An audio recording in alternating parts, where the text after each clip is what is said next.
की राशन मिळतं तुमच्याजवळ मी माझा पदर पसरते.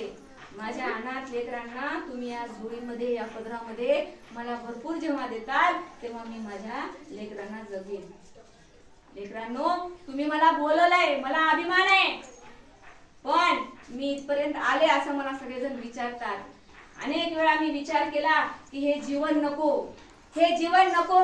मुलींनो, बायांनो, ऐका, आपण सगळे एकसारखे आहोत. आपल्या सगळ्यांना समस्या असतात, अडचणी असतात. मी तर अशा अडचणीतून आले. मी बोलत होते, माझं बोलणं लोकांना पटत नव्हतं.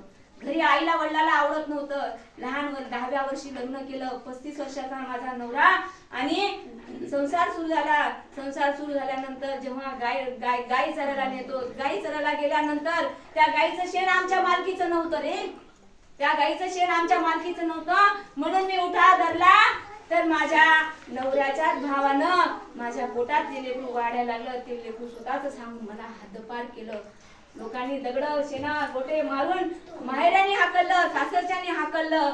मी तशीच निघाले. पण ज्या गाईंना मी चारायला नेत होते त्या गाईला, त्या माऊलीला माझी दया आली. माय मरून मावशी जोगो म्हणतात, लहान बाळाला आईचं दूध नसेल तर गाईचं दूध पाजवतात. ते का पाजवतात त्या दिवशी कळालं. लोकांनी मला मारून मारून टाकलं होतं रे, मारून मारून टाकलं होतं.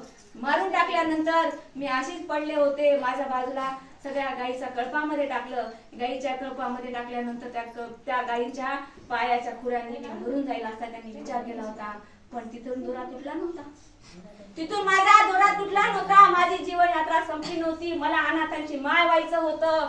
त्या सगळ्या गायींमध्ये एक गाय होती. ती मला मध्ये घेऊन मला पोटात एवढ्या 9 महिन्याचं पोट वाढलेलं मला माझ्या बरोबर अंगावरती उभी राहिली. मी बेशुद्ध होते. बेशुद्धातच माझ्या मुलगी जन्माला आली. ती गाय माझ्यापासून हटली नाही. तिनं माझा बचाव केला. जेव्हा मला शुद्ध आली तेव्हा मी वर पाहिलं तर माऊली गाय देवासारखी उभी होती. नंतर मी माझ्या पुस्तकात लिहितात 4 दगड मारले, 5 दगड मारले, पण मी तुम्हाला सांगते मी जेव्हा 16 दगड मारले तेव्हा माझ्या लेकराची, स्वतःच्या लेकराची मी टाळ तोडली. थोडंसं छोटं लेकरू घेऊन मी निघाले. मला तुम्हाला सगळ्यांना जशी इज्जतीची भीती तशी मला सुद्धा होती रे. मी गेल्यानंतर कोणत्या लबाड कोल्ह्यांसोबत वाचू म्हणून मी चालत होते. अचानक मला लोक स्मशानातून निघालेले दिसले. लोक जाऊ लागले. ती एकच अशी जागा होती स्मशानात. लोक दिवसा जातात पण रात्री तिथं कोणी जात नाही. मी स्मशानात राहू लागले. तिथलच्या ते पीठ ठेवलेलं त्याच्यावरची भाजी मसनावरच भाजी भाजून खाऊ लागले. असे दिवस जाऊ लागले. माझी पोरगी मोठी होऊ लागली. माझ्या पोरीची भूक वाढू लागली. मला आता स्मशान सोडायची वेळ आली. मी निघाले. रेल्वे स्टेशनवर भीक मागत होते. आजही माझी ओळख भिकारी म्हणून आहे. मी झोळी पसरत होते, आजही पसरते, त्यावेळी पसरत होते. झोळी पसरत मी भीक मागत होते. भीक मागितल्यानंतर मी सगळ्यांना असं संघटित केलं. मी पण माझं युनियन चालवलं. ज्याला भीक मागता येत नाही त्याला जवळची भीक देत होते. दिवस जात होते. एके दिवशी वाटलं नको हा दिवस नको, नाही राहायचं आपल्याला. आपण को मरना है. ठरवलं सिंधुताईनं, आपण को मरना आहे ठरवलं. रात्रीची वेळ होती. एक म्हातारा भिकारी पडलं होतं. जोरात म्हणू लागलं मला पाणी द्या रे, मी मरतो रे. मला पाणी द्या रे, मी मरतो रे. मग विचार केला, त्या छोटीला खाली ठेवलं. विचार केला की याला पाणी देऊन मरावं. त्याला मी थोडं पाणी दिलं. होते त्या शिळा भाकरीचा तुकडा बारीक केला. बारीक चुरा करून त्याला पाण्यासोबत खाऊ घातला. तो मोठ्या आशेने आणि म्हणाला बाई मी मरणार होतो पण तुझ्या हिंशात पाण्याच्या गोटामुळे आणि भाकरीमुळे वाचलो. तेव्हा विचार केला. तेव्हा इथलचा ट्यूबलाईट जळाला आणि म्हणाला सिंधुताई चुकतेस. तुझ्या एवढ्या भाकरीच्या तुकड्याने हा मरणारा माणूस आता मी मरणारे म्हणू लागला. तो जिवंत झाला. ताट उभा राहिला म्हातारं. तर मी तेव्हापासून ठरवलं की मरायचं नाही. माझी ममता मोठी होऊ लागली. मी ठरवलं की आता मला अनाथांची माय व्हायची आहे. मला एकटीला जगायचं नाही, मला दुसऱ्यांसाठी जगायचं. असं ठरवल्यावर मी माझी स्वतःची पोटची पोरगी दगडूशेठ हलवायाकडे सुपूर्द केली.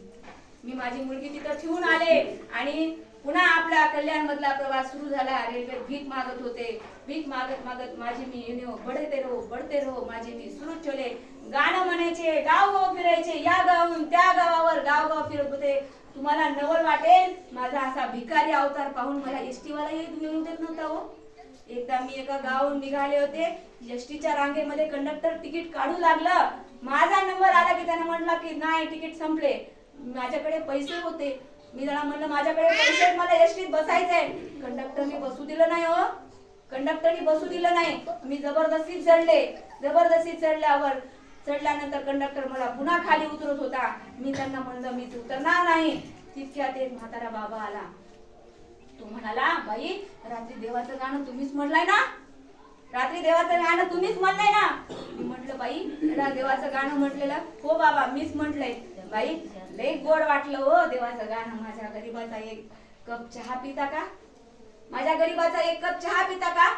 मला लय भार वाटलं. मला वाटलं माझं गाणं ऐकून मला चहा पाजवायला बोलते. मी काहीतरी मोठी झाले म्हणून मी ते कंडक्टर वाजूच लागला. मी खाली उतरले. कंडक्टरला आनंदच झाला. त्यानं खटकन दरवाजा लावून घेतला. एसटी पुढे निघाली. पावसाळ्याचे दिवस होते. आभाळ भरून आलेलं होतं. एसटी थोडी पुढे गेली नाही ते गेली. कडकड कडकड वीज चमकली आणि वीज चमकली ती थेट त्या एसटीवर पडली. त्या कंडक्टर ड्रायव्हरचे कोळशे सापडेनासे झाले. पूर्ण एसटी खाक. तुम्हाला सांगते बाळांनो, त्या एसटी मधून मला उतरवणारा तो भिकारी मी त्याला शोधू लागले. तो मला कुठं दिसला नाही. तो मला कुठं दिसला नाही. मी त्याला दिवसभर शोधलं. मला तो काही दिसला नाही. देव असतो रे, आपल्या कर्मात असतो. देव असतो, आपल्या कर्मात असतो. तुम्ही चांगलं कर्म करा. आपल्या जवळ जे आहे ते दुसऱ्यांना द्या, तेव्हा तुम्हाला देव सुद्धा देईल. मला देवाने जीवदान दिलं.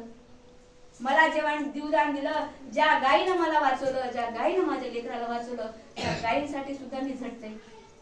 त्या गायींच्या हक्कासाठी, त्या गायीला करणाऱ्या लोकांच्या हक्कासाठी मी मंत्र्याला सुद्धा घाबरले नाही. मंत्र्याला हळूहळू गेले.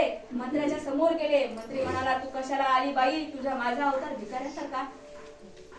तेव्हा मी त्या मंत्र्याला घाबरले नाही. त्याला म्हटलं, साहेब तुम्हाला काय करायचं ते करा. मला इथं तुम्ही गोळी झाडू शकता. उद्या पेपर मध्ये बातमी येईल की मंत्र्याने एका बाईचा खून त्याच्या ऑफिस मध्ये केला. काय करायचं ते करा. धीटपणे थांबले आणि गायींसाठी न्याय मिळवून दिला. गायी पाळणाऱ्यांसाठी आणि गायींसाठी सुद्धा न्याय मिळवून दिला. म्हणून घाबरायचं नसतंय. मी आज खूप मोठी आहे. तुम्ही म्हणताल मोठी कशामुळे सिंधुताई? मी तर भिकारीच आहे. पण मी अनंतांची माय झाले. आज मला 200 जावई आहेत, 60 सुना आहेत. मी एवढ्यांची आहे. माझ्या घरामध्ये 750 पुरस्कार आहेत.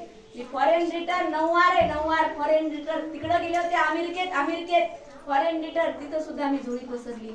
त्या लोकांनी एवढे भरभरून मला अशी पेरदाई न गेली माझी झोळी. एवढं मला भरभरून दिलं. बाळांनो, स्वतःसाठी जगू नका रे, दुसऱ्यांसाठी जगा, दुसऱ्यांसाठी जगा. एवढंच तुम्हाला सांगते. धन्यवाद.